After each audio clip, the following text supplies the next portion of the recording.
Hi everyone, happy Easter. I hope everyone's having a blessed season.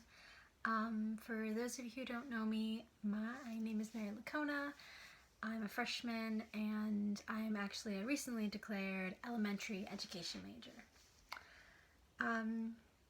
So for this reflection about the gospel today with the disciples meeting Jesus on the road to Emmaus,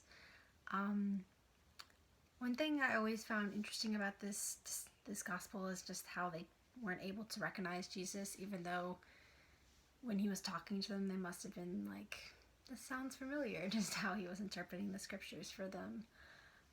But another thing I noticed about this gospel is when Jesus asked the disciples what they're talking about, they just stop and they look downcast. And well, they're probably definitely downcast about Jesus dying because he was their friend and they thought he was the Messiah, and so they're probably thinking that they were wrong, that the kingdom isn't going to be restored, and so all in all feeling very down on themselves. But also how they answer his question, they kind of just state the facts of what happened and how Jesus was a prophet, who died, was crucified by the high priests. They thought he was the Messiah, and now some of their own are saying that he's risen, but they haven't seen him. They don't mention anything about themselves. They don't talk about how they weren't there, how they abandoned him, and how they left him. So I wonder if they're feeling very ashamed about that. That's why they don't mention that. And that kind of made me wonder, do they not believe that he's risen? Because if they believed that, it means they would have to face what they did to him, leaving him. They would have to face their guilt.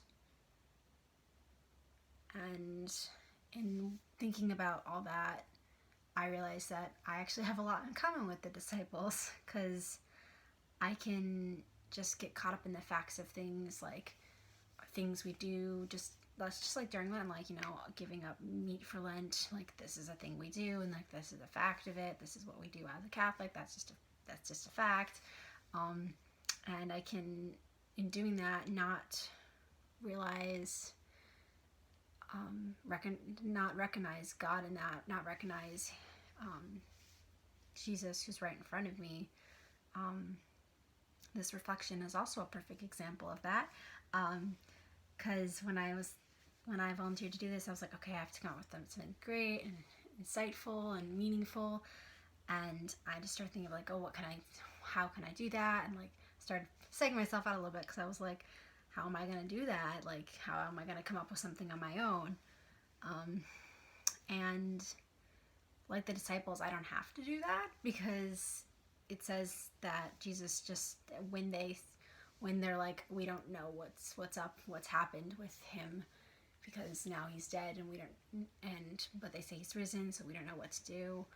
And he just takes that immediately and tells them.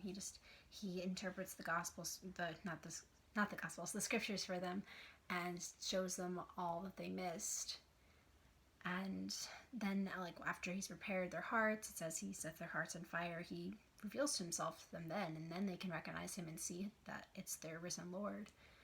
And like the disciples, I don't have to figure out something on my own. I don't have to be like, oh, how do I come up with something meaningful about this gospel? How do I do any of these things? Because like then I can get wrapped up in the facts of it like the disciples do, and instead Jesus just shows himself through the scriptures and through his love, and we don't have to figure out how to recognize him on our own, and we don't have to hide from him because of our shame or anything, because he just shows himself to us in his sacrifice for us. So yeah, that was my reflection. I hope everyone is having a blessed Easter season. I miss you guys, and I hope to See you guys soon. Bye.